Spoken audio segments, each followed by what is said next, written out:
chance of a lifetime. Can't pass it by. Thanks for watching my review and analysis of director John G. Avildsen's 1976 American sports drama Rocky, written by and starring Sylvester Stallone in the title role, Talia Shire as Adrian, Burt Young as Paulie, Carl Weathers as Apollo Creed, Burgess Meredith as Mickey, Tony Burton as Duke, and Smoking Joe Frazier as himself. If you are new to the channel, I would appreciate it if you would subscribe to the Godfather of Cinema, movie reviews and more. Give this video a thumbs up, hit the bell, leave a comment and a small donation if you like this video and would like to help me do more like it in the future.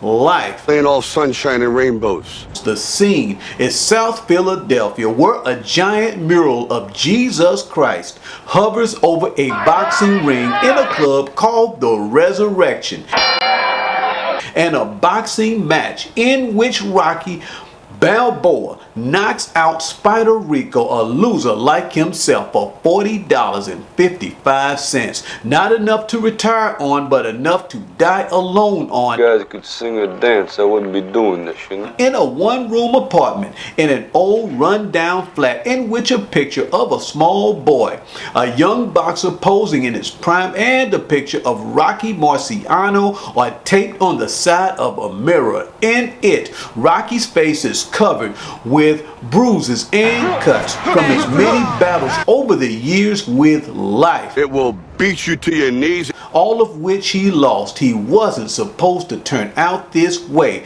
But when you get up and life keeps knocking you back down to your knees, after a while, something inside of you dies and you stop getting up and fighting back. You stay down and take the 10 count, because not all dreams are meant to come true in life. Ain't all sunshine and rainbows. Not even the dreams of a boy to be like Rocky Marciano, or the dream of meeting the right girl. You need somebody to walk you home, you know? And falling in love, but eating so many of life's jabs, right crosses, and uppercuts has taught Rocky Balboa that staying down is easier than standing up and getting beat. So he gives up on his dreams of getting out of South Philly and on himself, and becomes another neighborhood loser. Like Adrian Panino, who works at a pet shop, almost 30 years old and never been on a date. Like Rocky, the world, including her brother Paulie, has left her for dead, as it has also left 76-year-old Mickey Goldmill for dead. I'm 76 years old. He didn't have a manager as a young boxer and fought in boxcars and whorehouses. One guy he fought even put a tack in the thumb of his glove and punched so many holes in his face that he had spit shooting out of his cheeks for weeks. Like Rocky, Mickey could have been a contender, but all he has to show for his boxing career are scars and regrets and bitterness. What could he have been if only he had had a manager? I could have been somebody. Again, life ain't all sunshine and rainbows. And most of the time, life ends up taking your heart, your dreams. It'll knock you to your knees and keep you there permanently if you let it. But sometimes a miracle will happen, like heavyweight contender Mac Lee Green fracturing his left hand in a sparring match and giving Rocky, Adrian, and Mickey one last shot at redemption. He picked you, Rocky.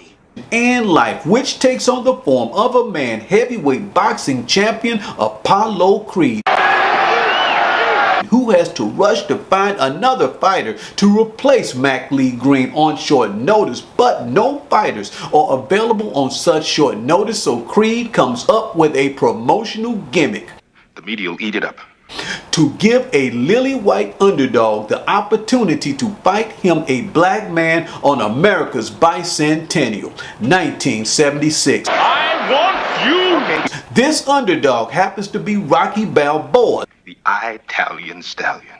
who has been left for dead by everyone, fellow boxers, the neighborhood, by everyone except Adrian. She believes in him despite the fact that he's a 50-1 underdog, an easy win for Apollo Creed. However, this fight will be different than the last fight he lost to life. This time, he is not looking to be the champ. This time, all Rocky wants to do is to keep standing and fighting to the end.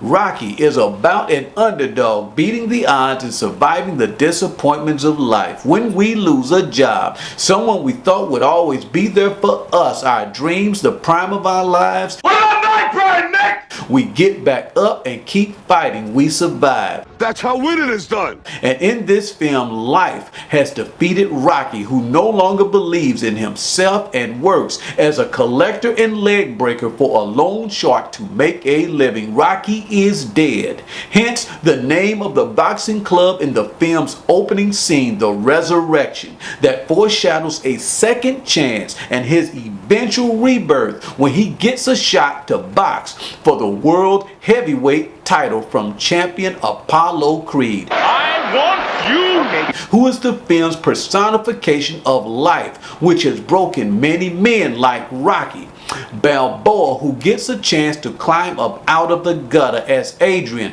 gets a chance to be loved for the first time by Rocky. I want to kiss you.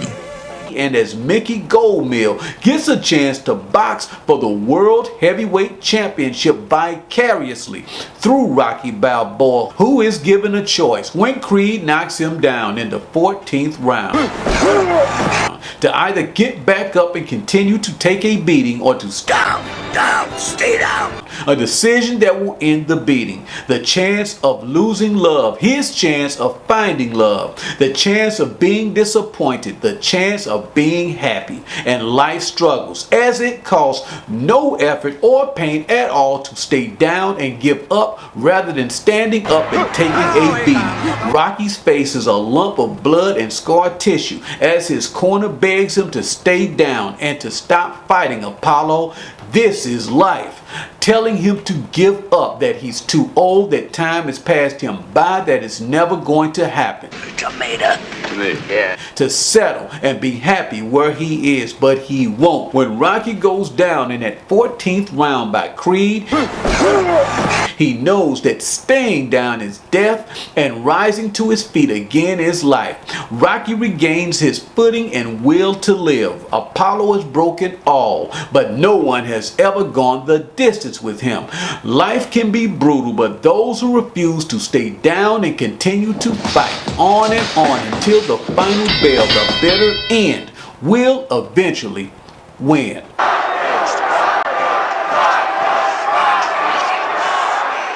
There are things that distinguish adults from children. One of those things is taste. If you are not evolving and if you do not acquire with time a more mature outlook of the world and yourself, if you are a 40, 50, or 60-year-old woman who still wears halters, tube tops and miniskirts, a 40, 50, or 60-year-old man who still wears baggy shorts and Air Jordans, if you still go to concerts to see 55, 65, and 80-year-old rock stars and rappers, if you are over 60 and still have a crush on, if you answered yes to any of these scenarios, no comment.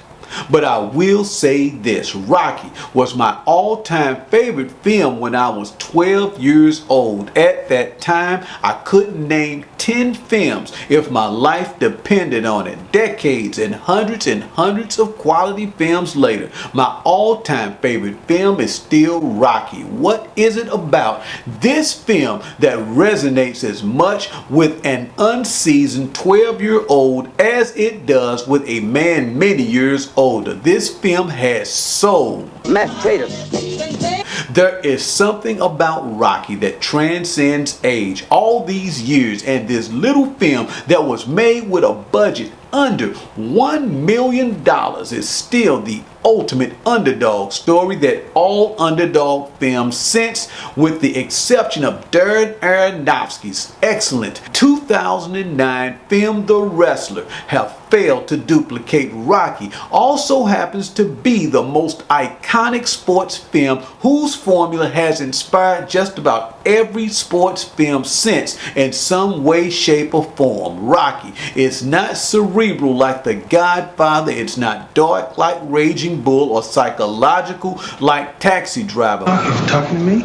which it happened to beat in 1977 for Best Picture. In fact, it's not even a sports film. Boxing is only the window dressing. Rocky is a love story as well as a story of redemption. There's something primal in coming back from defeat and winning after being counted out that's universal, regardless of who you are, what you are, where you are, or how much money you make. And what makes for the most memorable football games when you see a team that's down by 2 touchdowns deep in their own territory with 3 minutes left on the clock. Sylvester Stallone discovered this primal human element, this strand of DNA, refined it, patented it, and named it Rocky. Everybody loves the underdog, who is in fact Sylvester Stallone himself, who spent most of the 70s on the skids and even homeless.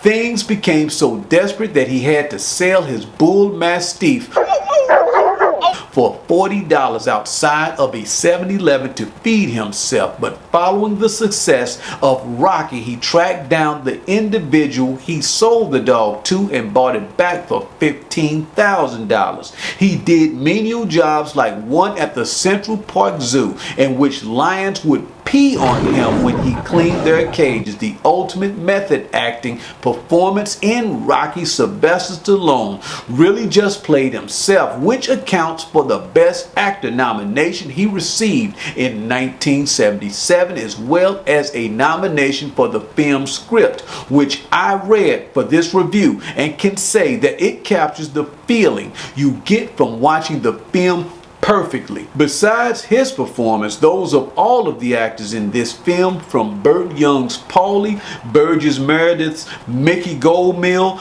Carl Weathers' Apollo Creed, and Talia Shire's Adrian, are great. Like Stallone, Shire received a Best Acting nomination, and although it has nothing to do with Rocky, she is also Francis Ford Coppola's sister and starred as Michael Corleone's sister Connie in The Godfather. Rocky is a timeless film that is basically, in the words of Sylvester Stallone, about life. You don't have to be a boxing fan to fall in love with Rocky. You just have to have a heart, a soul, and maybe a Kleenex or 2 nearby. And if you haven't seen Rocky yet, I envy you. So again, thanks for watching, and let me know what you think in the comments below, and be sure to subscribe to The Godfather of Cinema for more movie reviews.